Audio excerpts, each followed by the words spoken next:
দেন, আমি ওই জায়গায় কিভাবে ওযু করব? ওই পানি তো অপবিত্র, ছোট্ট একটা পুকুর। হুজুর বলছে ওই জায়গা থেকে হিসাব করে, ওয়াইড লেন্থ হিসাব করে বলছে ঠিক আছে ওই জায়গার 40 বালতি বা 80 বালতি পানি ফেলে দাও। আপনি ঠিক পরের দিন ওই পানি ফেলে হুজুরের কাছে আসলেন, হুজুর কই হচ্ছে না তো, গন্ধ যাচ্ছে না। হুজুর বললে আরো ফেলো, আপনি আরো ফেললেন, গন্ধ যাবে? ওই লোক এসে বলতেছে হুজুর আপনি কি মাসআলা দিলেন, আপনার মাসআলার কারণে গন্ধ তো আরো বেড়ে যায়। হুজুর বলতেছে আগে বলো তুমি কি গর্তের মধ্য থেকে কুকুরের মরা লাশটা ফেলে দিয়েছো কিনা? লোকটা বলতে হুজুর হুজুর আপনি তো এটা বলেন নাই, আপনি তো শুধু পানি ফেলতে বলেছে। আচ্ছা বলেন, উনি পানি যত ফেলতেছে তত ওর আয়ত্ত ঘনত্ব বেড়ে যাচ্ছে না? জায়গা ছোট হয়ে যাচ্ছে না? পানির ঘনত্ব বেড়ে যাচ্ছে না? পানি কমে যাচ্ছে, তাহলে গন্ধ কি হবে? আরো বাড়বে। ওনার উচিত ছিল কি? আগে হচ্ছে মরা মরিটা ফেলে দেওয়া, তারপরে হচ্ছে পানি ঠিক মতো ফেলা, ঠিক না? আমার ভাইরা লক্ষ্য করুন, আল্লাহ রাব্বুল আলামিন এই জন্য বলছেন তোমাকে তাওহীদ গ্রহণ করতে হলে সর্বপ্রথম তোমার মধ্যে যেই জাহালাত ঝুঁকি আছে শিরক সরাতে হবে, বিদআত সরাতে হবে, অন্যায় জুলুম অত্যাচার সরাতে হবে। আল্লাহর আইন ছাড়া অন্য যে আইনের অনুসরণ তুমি করো ওই আইন তোমার অন্তঃকরণ থেকে দূরে সরাতে হবে। এরপরে তোমার অন্তঃকরণটা যখন পরিষ্কার হবে এর মধ্যে তাওহীদের পানি তোমাকে ঢালতে হবে। বুঝেন নাই? আগে হচ্ছে কুফরি, অন্যায়, অবিচার, এই সব কিছুকে দূরে সরাতে হবে। এরপরে হচ্ছে আল্লাহর কোরআন দিয়ে অন্তরটা পরিষ্কার করতে হবে। বলুন সুবহানাল্লাহ। রাজি আছি না সবাই? তার মানে আপনি যদি বোঝেন আল্লাহর গোলামি ছাড়া আর কারো গোলামি করা যাবে না, আইন মেনে নিতে হবে আল্লাহর। কার আইন? কার মানতে হবে? আর নেতৃত্ব মানতে হবে বিশ্ব নবী মুহাম্মদুর রাসূলুল্লাহ সাল্লাল্লাহু আলাইহি ওয়াসাল্লাম। সন্দেহ আছে? আচ্ছা ভাই বলেন তো, মানুষের ব্যাপারে আল্লাহর চেয়ে আর কে বোঝে? মানুষের ব্যাপারে মানুষের কল্যাণ কিসে হবে, মানুষ কিসে ভালো থাকবে দুনিয়া এবং আখিরাতে, এই যে আল্লাহর চেয়ে আর কি কেউ ভালো বোঝে? আছে কেউ? এরপরে নেতা হিসেবে যাকে মানতে হবে তিনি হচ্ছে বিশ্বনবী মুহাম্মদুর রাসূলুল্লাহ সাল্লাল্লাহু আলাইহি ওয়াসাল্লাম, যেই নবী যার নেতৃত্বে শাফায়াতের বন্দোবস্ত হবে আদালতে আখিরাতে। বিশ্বনবী ছাড়া শাফায়াত করার সর্বপ্রথম আর কেউ অধিকার রাখবে না। রাখবে? আল্লাহ রাব্বুল আলামিন যখন বলবেন ইয়াউমা নাদউ কুল্লা উনাসিম বিইমামিহিম, আল্লাহ রাব্বুল আলামিন যেদিন নেতার নাম ধরে ডাক দেবে আর বলবে নেতা যাও জান্নাতে, যদি যাও কর্মীরাও জান্নাতে যাবে। নেতা যদি জাহান্নামে যায় কর্মীরাও জাহান্নামে যাবে, কোনো সন্দেহ না। কার কথা? আল্লাহর কালাম থেকে বলছি। আপনি যদি বিশ্বনবীকে নেতা হিসেবে গ্রহণ করতে পারেন, বিশ্বনবীর বাস্তব জীবন, বিশ্বনবীর পারিবারিক জীবন, বিশ্বনবী সাল্লাল্লাহু আলাইহি ওয়াসাল্লামের সামাজিক জীবন, রাজনৈতিক জীবন, অর্থনৈতিক জীবন, আন্তর্জাতিক জীবন, যুদ্ধ জীবন, রাষ্ট্র পরিচালনার নিয়ম কানুন, সব কিছু যদি আপনি গ্রহণ করতে পারেন আদালতে আখিরাতে আপনাকে বিশ্ব নবীর সাথে উঠানো হবে। আর যদি আপনার পারিবারিক জীবন, তার মানে আপনার ব্যক্তিগত আমল, আপনার নামাজ, আপনার রোজা, আপনার তাহাজ্জুদ, আপনার আচরণ বিধি, আপনার মুআমালাত, আপনার মুআশারাত, আপনার রাজনৈতিক মতাদর্শ, আপনার অর্থনৈতিক মতাদর্শ, আপনার সালিশ বিচার, যা কিছু আছে তা যদি বিশ্ব নবীর সাথে না মেলে তাহলে কিয়ামতে ফিরাউন আর কারুনের সাথে আপনাকে উঠানো হবে। বলেন নাউযুবিল্লাহ। কার সাথে যেতে চান? কার সাথে? বিশ্ব নবীর সাথে। কার সাথে? আমার ভাইরা, এই জন্য আল্লাহ রাব্বুল আলামিন বললেন আল্লা তা'বুদু ইল্লা ইয়া, তিনি ছাড়া আর কারো ইবাদত করা যাবে না, আর কারো গোলামি করা যাবে না। কারো আইন মেনে নেওয়া যাবে না, কারো বিধান মেনে নেওয়া যাবে না। বিধান মানতে হবে সর্বসম্মতভাবে আল্লাহ রাব্বুল আলামিনের। কার আইন মানবো? আল্লাহর আইন। আর কারো আইনের যদি আপনি খোঁজ করেন, যদি চিন্তা করেন, এটা 20 শতাব্দীতে চলে না, এই কোরআন বহু পুরাতন, এই চিন্তা ভাবনা যদি করেন, আল্লাহ তাআলা বলছেন যদি তুমি এই চিন্তা করে নতুন কোন মতাদর্শ পৃথিবীর শান্তির জন্য খুঁজে বেড়াও, তাহলে তোমার হাবিতাত আমালুহুম, তোমার জীবনের বন্দিগি সব শেষ হয়ে যাবে। বলেন ঠিক না বেটি? আল্লাহ বলেছেন, আমি বলি নাই। কে বলছেন? আল্লাহ বলছেন ওমাই ইয়াবতাগি গায়রাল ইসলামি দীনান ফালাই ইউকবালা মিনহু ওয়া হুয়া ফিল আখিরাতি মিনাল খাসিরিন। আল্লাহ পাক বলছেন বান্দা তুমি অনুসরণ তো পরের কথা, আল্লাহর যে বিধান, এই বিধান ছাড়া অন্য কোন বিধান পৃথিবীর 1 বর্গ ইঞ্চিতে শান্তি প্রতিষ্ঠা করতে পারে, এই জন্য যদি তুমি কোনো আইন খুঁজে বেড়াও, কি বলছেন? আইন যদি খুঁজে বেড়াও, আমি আবতাগি গায়রাল ইসলামি দীনান ফালা ইউকবালা মিনহু, আল্লাহ তাআলা বললেন সেটা কবুল করা হবে না। আহুয়া ফিল আখিরাতি মিনাল খাসিরিন। দারুণ একটা উক্তি আল্লাহ তাআলা এখানে দিয়েছেন। বলেছেন দুনিয়ায় অনেক অট্টালিকা মালিক তুমি হতে পারো, ব্যাংক ব্যালেন্স থাকতে পারে, ক্ষমতা থাকতে পারে, কিন্তু আখিরাতে তুমি ক্ষতিগ্রস্তদের অন্তর্ভুক্ত হয়ে যাবে। কার কথা? তাহলে আইন অনুসরণ করতে হবে কার? আল্লাহর। নেতা হিসেবে মানতে হবে কাকে? এরপরে দ্বিতীয় কথা রব্বুল আলামিন বলছেন আল্লাহর আইন, আল্লাহর আনুগত্যের পরে তোমার যে কাজ, আল্লাহ তাবুদু ইল্লা ইয়া ওয়া বিল ওয়ালিদাইনি ইহসানা, মাতা পিতার সাথে ইহসান করতে হবে। আল্লাহর আনুগত্যের পরে, আল্লাহর গোলামির পরে দ্বিতীয় দায়িত্ব হচ্ছে পিতামাতার সাথে ইহসান করা। কার সাথে? কথা বলেন, কার সাথে? পিতামাতার সাথে ইহসান করা, ভালো ভালো আচরণ করা, সুন্দর সুন্দর কথা বলা। পিতামাতার সাথে যারা বেয়াদবি করবে, কি করবে? পিতামাতার সাথে যারা বেয়াদবি করবে তার জীবনের সমুদয় আমল আল্লাহ তাআলা বরবাদ করে। নাউযুবিল্লাহ। কোন? আল্লাহ রাব্বুল আলামিন বললেন ইম্মা ইয়াবলুগান্না ইনদাকাল কিবারা আহাদুহুমা আও কিলাহুমা ফালা তাকুল লাহুমা উফফিন ওয়ালা তানহারহুমা ওয়া কুল লাহুমা কাওলান কারীমা। সুবহানাল্লাহ বলেন। আল্লাহ রাব্বুল আলামিন এক্সপ্লেইন করছেন। আমার ভাইয়েরা লক্ষ্য করুন, অত্যন্ত গুরুত্বপূর্ণ আয়াত। যাদের এখনো পিতা মাতা অথবা পিতা অথবা মাতা একজন বেঁচে আছে অথবা দুইজন বেঁচে আছে, তারা লক্ষ্য করুন। আল্লাহ রাব্বুল আলামিন বললেন ইম্মা ইয়াবলুগান্না ইনদাকাল কিবারা আহাদুহুমা আও কিলাহুমা। ও পৃথিবীর মানুষ, যদি তোমার পিতা একজন অথবা পিতা মাতা দুইজনের একজন অথবা দুইজন যদি বার্ধক্যে পৌঁছে যায়, তার মানে বৃদ্ধ হয়ে যায়, বুড়ো হয়ে যায়, তখন ওই পিতা এবং মাতা তোমার উপর নির্ভরশীল হয়ে যায়। ঠিক না বেটি? নির্ভরশীল হয়ে যায় না? এখন চাকরি আছে, বড় মানে চাকরি বাকরি আছে, অনেক কিছু আছে, কিন্তু যখন বৃদ্ধ হয়ে যাবে, হয়তো তার ব্যাংকে টাকা থাকতে পারে, কিন্তু তারপরেও সে তোমার উপর নির্ভরশীল, কারণ সে শারীরিক ভাবে অক্ষম হয়ে যায়। ঠিক না বেটি? আল্লাহ তাআলা বলছেন ইম্মা ইয়াবলুগান্না ইনদাকাল কিবারা আহাদুহুমা আও কিলাহুমা, একজন অথবা দুইজন যদি বার্ধক্যে পৌঁছে যায়। আল্লাহ তাআলা এটা কেন বললেন?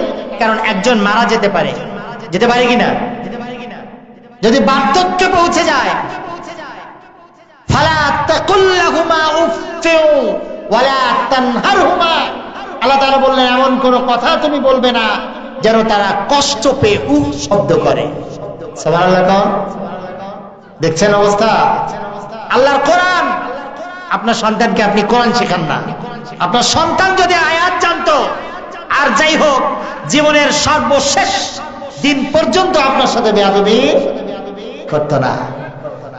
আল্লাহ রাব্বুল আলামিন বললেন, সন্তান তুমি তোমার বাবার সাথে এমন আচরণ করো না, এমন কথা তুমি বলো না যাতে কষ্ট পেয়ে তোমার পিতা উফ শব্দ করে, অথবা তুমি বার্ধক্য জনিত পিতা মাতার দিকে তাকিয়ে তাচ্ছিল্যের সুরে উফ শব্দ উচ্চারণ করো না। ওয়ালা তানহারহুমা, পিতামাতা ভুল করতে পারে, পিতামাতা একই প্রশ্ন বারবার তোমাকে করতে পারে। ও সন্তান, আল্লাহ পাক বলছেন ওয়ালা তানহারহুমা, এরপরও পিতামাতাকে ঝাঁকি দিয়ে কথা বলো না। আমরা বলি না বলি না? বৃদ্ধ মা বাবা একটা জিনিস বারবার প্রশ্ন করছে, বাবা এইটা কি, এইটা কি, এইটা কি, আর আপনি বিরক্তির সুরে বলতেছেন না, বুড়ো মানুষ খালি একই প্রশ্ন বারবার করে। আছে না নাই? আছে। এটা বলা যাবে? এটা বলা যাবে না, আল্লাহ তাআলা নিষেধ করেছে, এটা হারাম। আপনি ঝাঁকি দিয়ে কথা বলতে পারবেন না আপনার পিতামাতাকে। ওয়ালা তানহারহুমা ওয়া কুল লাহুমা কাওলান কারীমা। আল্লাহ তাআলা বলেন তোমার জীবনের যত ভালো ভালো ভাষা তুমি ব্যবহার করতে পারো, যত নমনীয় ভাষা ব্যবহার করতে পারো, যত সুন্দর ভাষার তোমার যারা আছে, সেই সব ভাষাগুলি বাবা মার জন্য রিজার্ভ করে রাখো। বলেন সুবহানাল্লাহ। বাবা মার সাথে বলো, কি আজে বাজে গল্প করো অন্য মানুষের সাথে। অফিস থেকে এসেছো, আব্বা বৃদ্ধ মানুষ বসে আছে, তুমি হয়তো তোমার সন্তানকে দিয়ে পাঠাই দিচ্ছ একটু খাবার, যাও। এসে বউরে জিজ্ঞেস করতেছে আব্বা খাইছে বা আম্মা খাইছে, আপনি বলতেছেন হ্যাঁ খেয়েছে বা খাই নেই। এটা কি দায়িত্ব শেষ? না। আপনি আগে আসেন, আব্বার পাশে বসেন, 5 মিনিট গল্প করেন। যেই কথাগুলি বললে বাবা খুশি হয়ে যায়, যেই খাবারগুলো খাইলে মা খুশি হয়ে যায়, আপনি বাজার থেকে সেইটা আনবেন, বাবার গালে উঠাই খাওয়াবেন। এটাই হচ্ছে কাওলে কারীম। সুবহানাল্লাহ বলেন। আল্লাহ তাআলা বলছেন, আল্লাহ রাব্বুল আলামিন বলছেন ওয়াখফিদ লাহুমা জানাহাদ যুল্লি মিনার রাহমাতি ওয়া কুর রাব্বির হামহুমা কামা রাব্বায়ানি সাগীরা। মুখস্থ সবার? আমার সাথে বলেন ওয়া কুর রাব্বির হামহুমা কামা রাব্বায়ানি সাগীরা।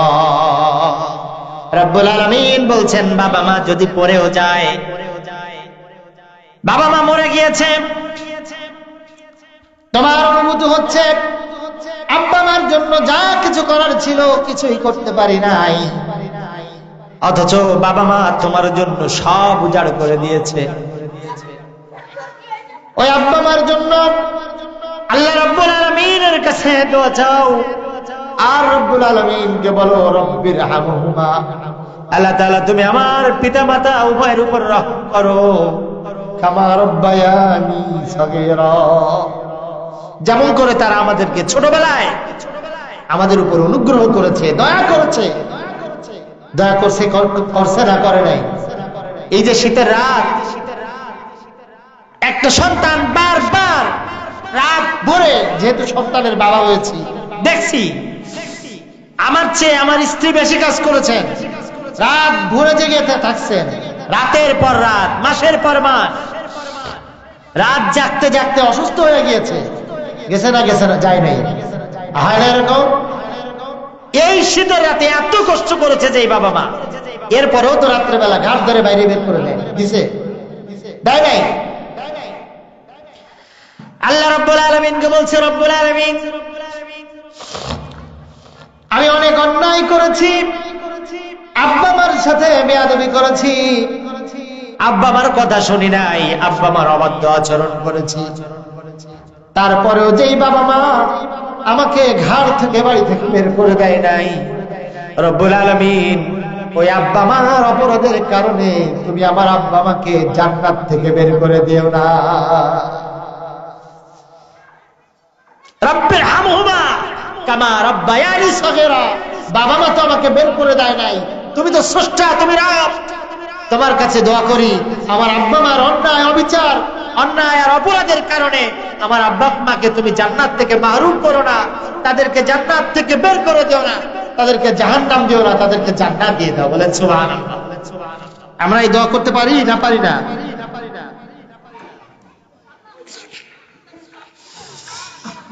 আমার ভাইরা, এই জায়গায় সন্তানের যেমন দায়িত্ব আছে, তেমন করে বাবা মায়ের কিছু দায়িত্ব আছে। আপনার সন্তান যখন পৃথিবীতে ভূমিষ্ঠ হলো, বড় হলো, আস্তে আস্তে বড় হচ্ছে, আপনাকে আপনার সন্তানকে কোরআন শেখাতে হবে। আপনি ডাক্তার, ইঞ্জিনিয়ার, আপনি যাই বানান না কেন, সর্বপ্রথম কোরআনের তালিম সন্তানের মধ্যে দিতে হবে, ঠিক না? আমরা এটা করি না। আমাদের এই জায়গায় প্রচন্ড জ্ঞান। আমরা চিন্তা করি আমার ছেলে এই হবে তাই হবে, এই আর তাই বলাতে যে আখিরাত গুলিয়ে দেয়, ঠিক না বেটি? অথচ আপনার উচিত ছিল আপনার সন্তানকে বুঝানো, সন্তানের গায়ের উপর হাত দিয়ে সন্তানকে কোলের মধ্যে নিয়ে বুকের সাথে মুখ লাগিয়ে বোঝানো যে বাবা তুমি ডাক্তার, ইঞ্জিনিয়ার আর যাই হও না কেন, এমপি, মন্ত্রী যাই হও না কেন, তোমাকে জান্নাতে যেতে হবে, কথাটা যেন তোমার মাথায় থাকে, ঠিক না বেটি? আপনার তাকে লাইফের এইম, আপনার টার্গেট সেট করে দিতে হবে। তোমার জীবনের অ্যাম্বিশন হলো তুমি জান্নাতে যাবে। কোথায় যাবে? বারবার আপনি তাকে বুঝান তুমি ডাক্তার হলো, তোমার অ্যাম্বিশন ডাক্তার হওয়া নয়, কারণ ডাক্তার হলেও একটা সার্টেন পিরিয়ড পরে তোমাকে এই পৃথিবী থেকে বিদায় নিতে হবে, ঠিক না বেটি?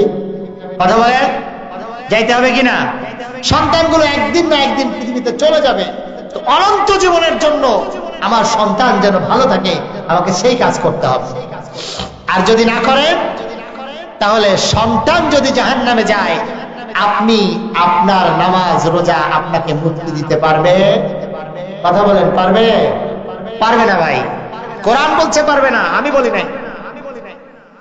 আল্লাহ রাব্বুল আলামিন বলছেন রব্বানা আরিনাল্লাযীনা আযাল্লানা মিনাল জিন্নি ওয়াল ইনস নাজআলহুমা তাহতা আকদামিনা লিয়াকুনা মিনাল আসফালিন। আল্লাহ পাক বলছেন সেই দিনের একটা প্রেক্ষাপট বর্ণনা করে, যেই দিন জান্নাত আর জাহান্নামী ফয়সালা হয়ে যাবে।